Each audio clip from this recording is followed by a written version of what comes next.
नमस्कार बच्चों, स्वागत है आपका ऑनलाइन क्लास में। आज इंग्लिश के अंदर lesson number 2 prose lost spring अर्थात खोया हुआ बसंत अर्थात स्टोरी ऑफ स्टोलन चाइल्डहुड।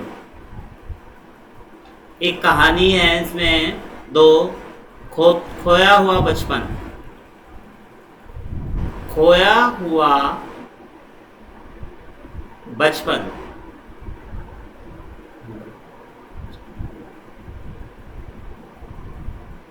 इसके अंतर्गत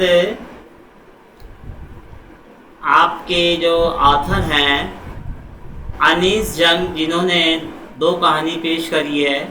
एक कहानी पहले हम उनके राइटर के बारे में जान लेते हैं। अनीस जंग 1964 का जन्म राउरकेला में हुआ था और बाद में वो एब्डोल sciences Hyderabad. She received her education in Hyderabad. उन्होंने हैदराबाद में अपनी शिक्षा प्राप्त करी।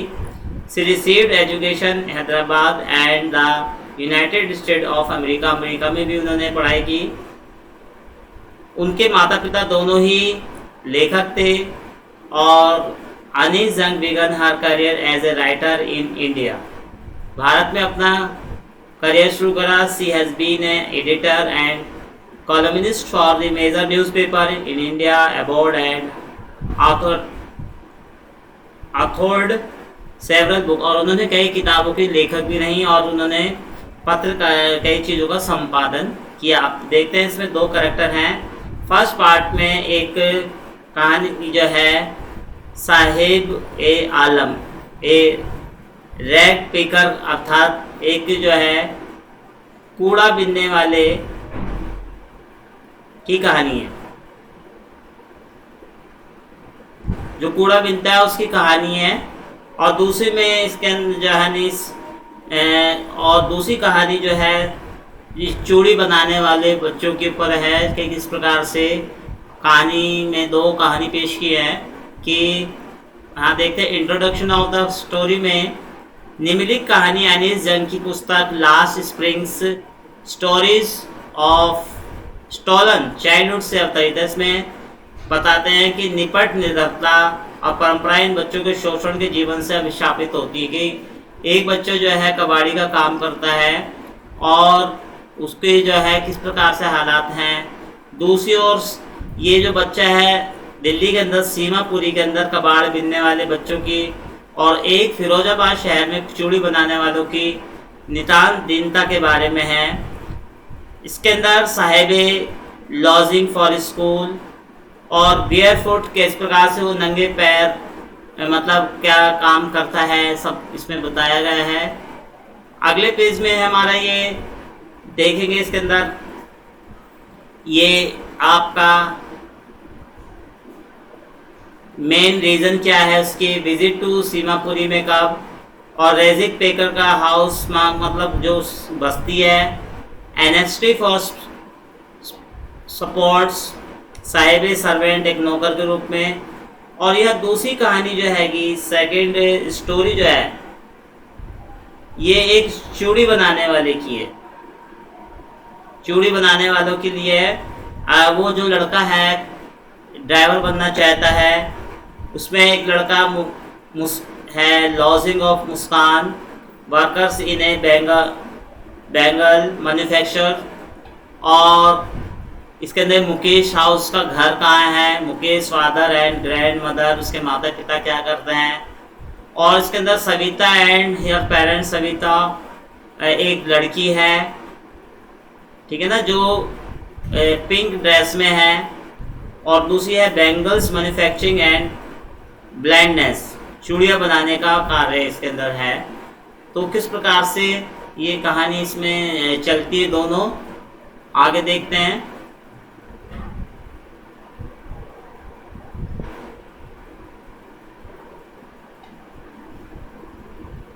ये यहाँ पे है कहानी का सारांश कि साहेब कभी कभी मैं कचरे से सुबह पा लेता हूँ। लेखिका ना साहेब से प्रत्येक मिला करती थी और कचरे के ढेर में उसे कुछ खोजते हुए पाती थी। उसने पूछा कि तुम ऐसा क्यों करते हो, तो विद्यालय क्यों जाते हैं। तो नंगे पाँव साहेब का पूरा नाम साहेब आलम था। इसका अर्थ है विश्व का स्वामी। और लड़का गरीब था, नंगे पैरों वाले लड़कों के साथ सड़कों पर भटकता रहता था। और नंगे पैर वाले लड़कों में से एक ने कहा था कि उसकी माँ शैल पर से उसके चप्पल नहीं उतारती। उसमें एक तो जूते पहने थे पर मेल नहीं खाते थे। इसी प्रकार से कई कारण है कि अनेक बच्चे नंगे पैर घूमते हैं। कुछ लोगों को कर देते हैं, इसका कारण धन का अभाव नहीं होता, बजाय नंगा पैर चलना इनकी परंपरा। लेकिन लेखिका इस बात से सहमत नहीं है। और दिल्ली के अंदर, सीमापुरी के अंदर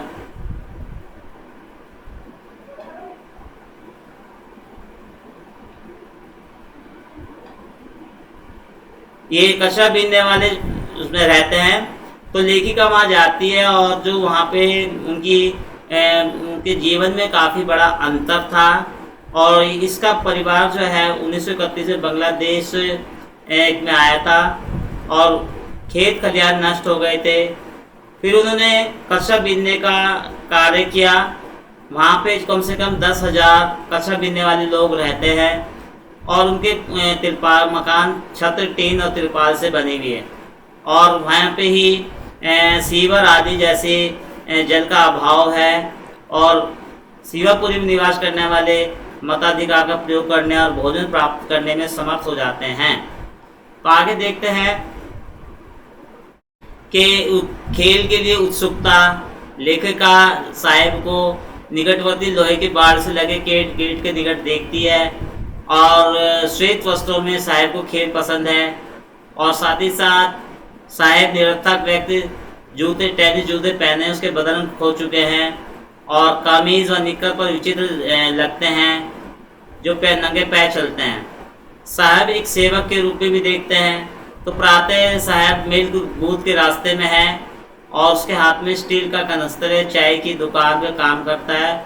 उससे 800 रुपये और भोजन मिलता है। साहब अपना स्वामी ने रह गया, उसके चेहरे पर चिंता वीन मस्ती लुप्त हो गई है। वह चाय की दुकान पर कार्य करने में सुखी प्रतीत नहीं होता।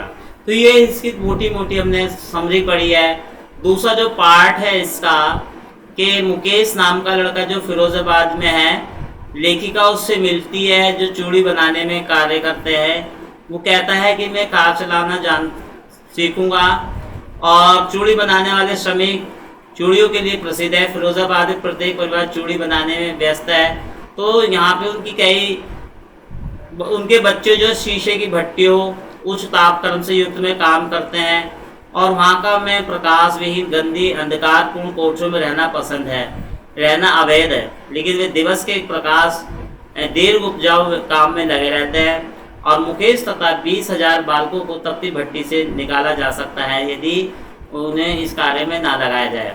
मुकेश का घर जो है, लेखिका मुकेश के घर गई और कच्चे से अवरुद्ध भयंकर दुख गलियों से था।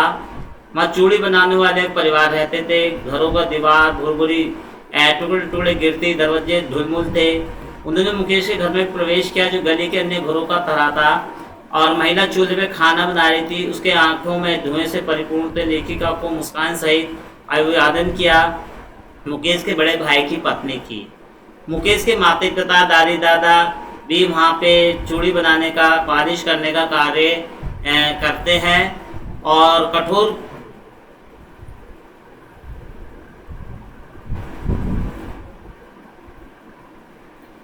कठोर परिश्रम किया है और वे अपने दोनों पुत्रों को विद्यालय भेजने का वहन ना कर सके और उन्हें चूड़ी बनाने के कार्य में लगा देते हैं। सविता और उनके माता पिता। सविता एक लड़की जो फीके पड़े गुलाबी वस्त्र पहने वृद्ध महिला के निकट बैठी है। शीशे के टुकड़ों पे लगे टाके लगाकर जोड़ रही है।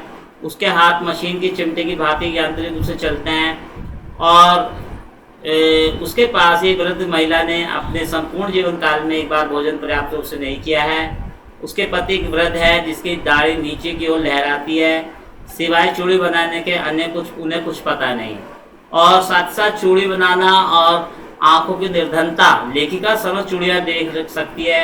उसने लड़के लड़कियों को अपने माता पिता के साथ तेल से जलने वाले दीपों की कपाते लोगों के समझ बैठे काम करते देखा और रंगीन शीशे के टुकड़ों को गर्म करके जोड़ रहे थे जो उन्होंने सीखा था।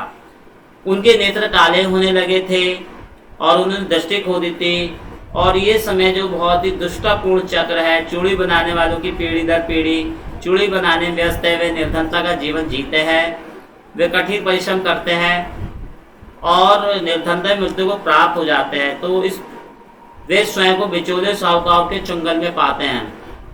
पुलिस प्रशासन ने उन्हें सहायता प्रदान नहीं करते, इस कुचक्र से आने का भी प्रयास करते हैं। तो कहने का मतलब है पुलिस उन्हें पीटती और कारावास में डालती। ये एक दो कहानी इस तरह से है जो बहुत मजदूरी के कार्य से लगे हुए हैं और उनका जीवन कितना कष्ट में है। अब हम इसमें देखते हैं कि ये यहाँ पे है फर्स्ट में sometime I find 2 rupee in A garbage. Garbage माना होता है कूड़ा, कूड़ा बिनने से मुझे कभी कभी पैसे मिलते हैं। Why do you do this. लेखिका ने उससे पूछा कि तुम ये कार्य क्यों करते हो,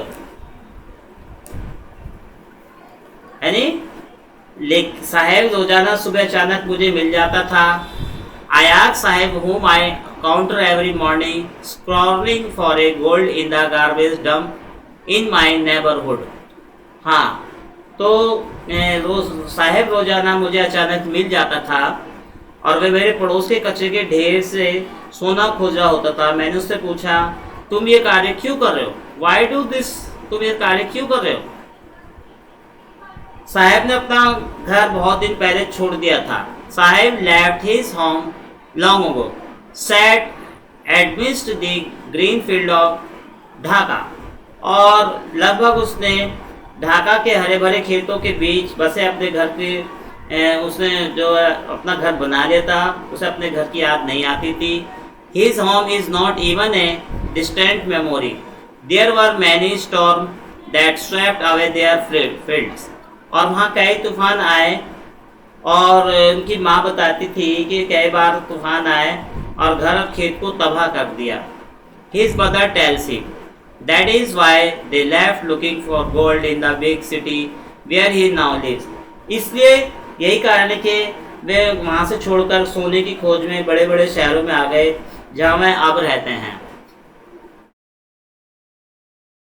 I have nothing to else to do। इसके अलावा मेरे पास कुछ नहीं है। He muttered। वो बुदबुदाया।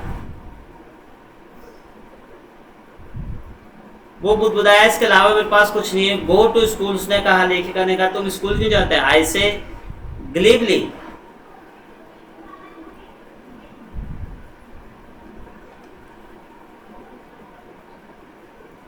glibly का अर्थ है सहज भाव से।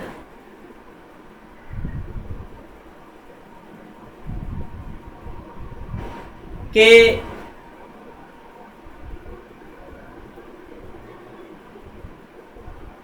स्कूल जाओ, लेखिका ने कहा, तो मैंने तुरंत महसूस किया कि मेरी सलाह में कोई दम नहीं है, क्योंकि वो उस बात को नहीं सोच रहा था। I realising immediately how hollow the advice my sound. कि हॉलो का अर्थ है खाली या खोखली।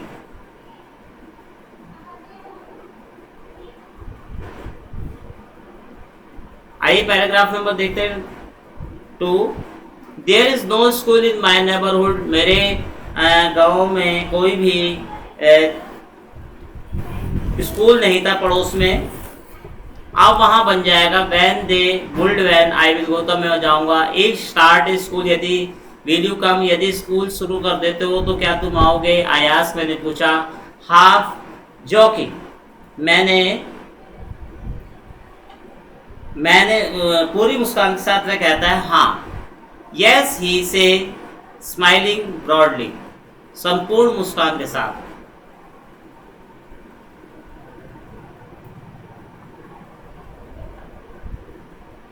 आई फ्यू डेज लेटर, कुछ बस दिन पहले बाद, I see him running up to me, उसमें से मैंने अपनी ओर दौड़ते हुए देखा। इज योर स्कूल रेडी, क्या तुम स्कूल के लिए तैयार हो। It takes longer to build a school.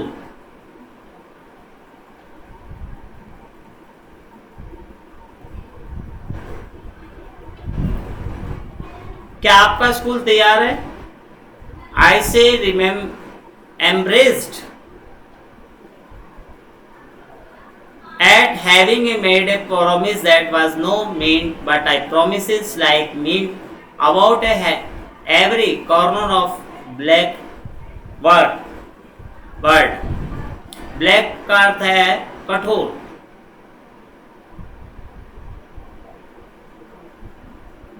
मैंने अपने झूठे वादे पर लज्जित होते कहा, स्कूल बनाने में बहुत समय लगता है, पर उसके रूखे जीवन का हर कोना ऐसे वादों से भरा था जैसा मैंने उसके साथ किया था। After months of knowing him,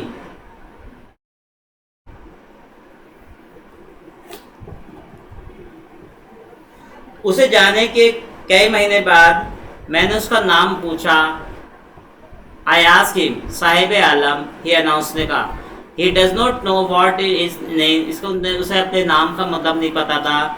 if he new it's meaning, यदि उसका मतलब था जानता था, लॉर्ड ऑफ द यूनिवर्स, संसार का स्वामी।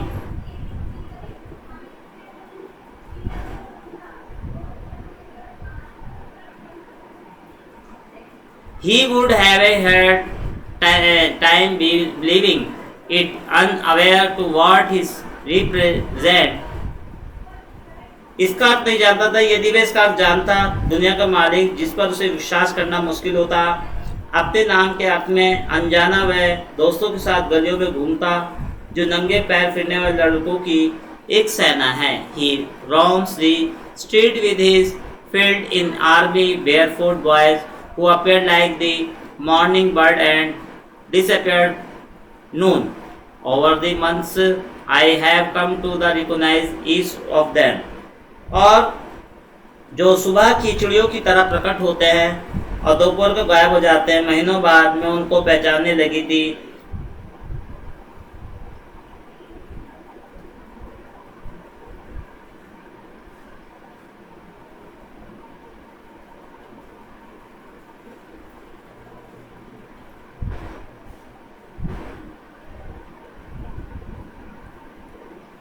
देखेंगे, why are not you wearing chappal, तुमने चप्पल क्यों नहीं पहनी।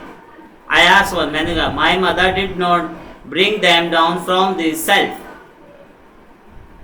के सेल्फ से उतार के दी थी। ही आंसर्ड सिंपली, उसने सीधा कहा।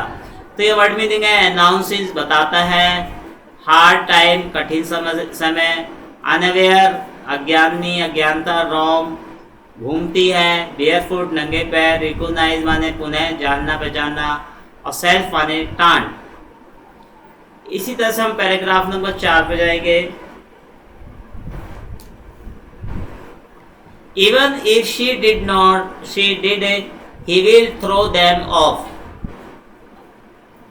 दूसरे लड़के ने जो उसे बेमेल जूते पहनने कहा था, यदि उसका माँ जूता नीचे उतार देगी तो वो उनको फेंक देगा। Add another who is wearing shoe that not a match. When I comment, जब मैंने ऐसा कहा, he suffer his feet and say nothing.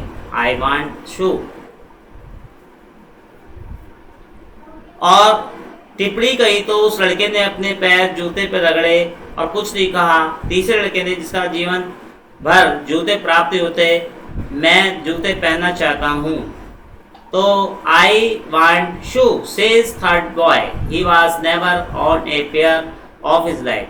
Travelling across the country, पूरे इलाके में घूमने पर, आई हैव सीन, मैंने देखा, चिल्ड्रन वॉकिंग बेयरफुट, बच्चे नंगे पैर घूमते हैं, in cities, in village and road, सड़कों पर, शहरों में।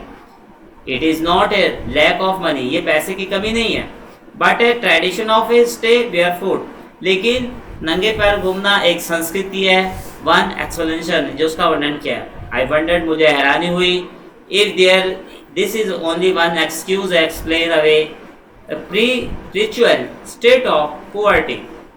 प्री-रिचुअल ऑफ स्टडी का मतलब है लगातार गरीबी।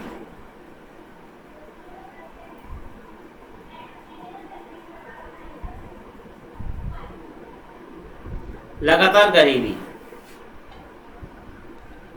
आई रिमेंबर, पैराग्राफ देखते हैं। I remember a story man from Udupi once told me, मेरे को पता था, एक बार मेरे को एक व्यक्ति ने उडुपी का रहने वाला था। उडुपी उडुपी जो है ये एक कर्नाटक में है। कर्नाटक में है उडुपी, वहाँ का एक शहर का व्यक्ति था। उसने बताया as a young boy would go to school past on temple, कि एक बार मुझे एक कहानी सुनाई जो याद आती है कि एक छोटा लड़का था, वह मंदिर के पास होकर स्कूल जाया करता था। Where his father was priest, जहाँ पे उसके पिता पुजारी थे। प्रिस्ट मान होता है पुजारी। He would stop briefly at a temple and pray for a pair of shoes. वह मंदिर में थोड़ी देर रुकता था और जूतों की जोड़ी के लिए प्रार्थना किया करता था। 30 साल बाद मैंने उसका कस्बा और वह मंदिर देखा जो बिल्कुल उजाड़ पड़ा था। 30 years later I visited town and the temple which was now down and air of a desolation. In the backyard where lived a new priest, there was a red and white plastic chair. और मंदिर के पीछे जहाँ एक नया पुजारी रहता था, लाल और सफ़ेद प्लास्टिक की कुर्सियाँ थी। एक छोटा लड़का जो स्लेटी रंग की वेशभूषा पहने था, जूते और जुराब पहना था, हाँफता हुआ आया और अपना रास्ता एक फोल्डिंग बेड पर फेंक दिया। A young boy dressed a grey union wearing his socks, जूते पहने था, मोजे पहनता, riding and throw a school bag.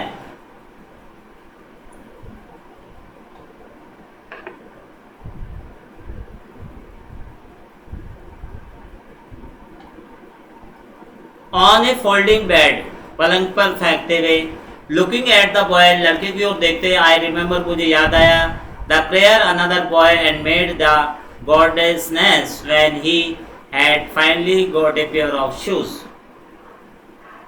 तो मुझे उस लड़के की याद आई जो देवी से प्रार्थना करता था कि अंत में उसे जोड़ों की प्राप्त हो गई। उसने कहा मेरे जूते कभी ना खोएं। Let me never lose them. The goddess had granted his prayer. देवी ने उसकी प्रार्थना सुन ली थी। Young boy like the son of the priest now wore shoes. देवी ने उसकी प्रार्थना स्वीकार कर ली। पुजारी के लड़के की तरह अब छोटे लड़के जूते पहनते थे, पर बहुत से अन्य जैसे मेरे पड़ोस में कबाड़ियों के लड़के बिना जूते ही रहते थे। But many other like the rig pickers my neighborhood remain shoeless. तो बच्चों अभी हमने देखा कि एक दो कहानी चली। एक कहानी में कूड़ा बीनने वालों की कहानी है और दूसरी कहानी में चूड़ी बीनने वालों की। तो अभी हम जो है पहला ही पार्ट, इसका पैराग्राफ नंबर हमने जो है 5 तक समझा है, 5 पैराग्राफ समझे हैं। तो इसको यहीं समझेंगे। ये देख रहे हैं आप, लड़का इसमें कर रहा है कार्य, कूड़े बीनने का कार्य कर रहा है। तो यही इसके पर इनके जीवन पे इस चैप्टर के बाद बताया कि उन्हें कितनी परेशानियों का सामना करना पड़ता है। तो बच्चों को सिर्फ पहला part lesson number 2 the lost spring का पार्ट 1 यही समाप्त होता है। सेकंड पार्ट आपको शीघ्र ही भेजा जाएगा। धन्यवाद।